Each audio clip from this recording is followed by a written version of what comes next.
Ito siya ang aking lulutuin sa ngayon.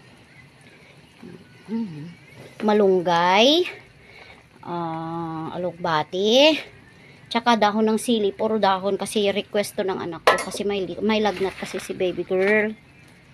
Lutoy. May lagnat kasi si baby girl ko.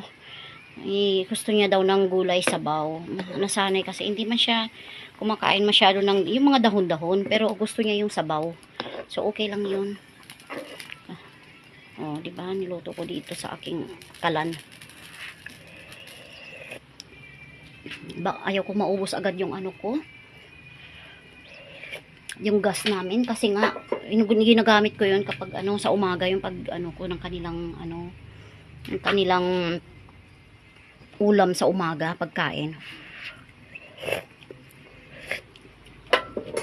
Tama na. Bye-bye. Good night. Good night. Salamat. Bye.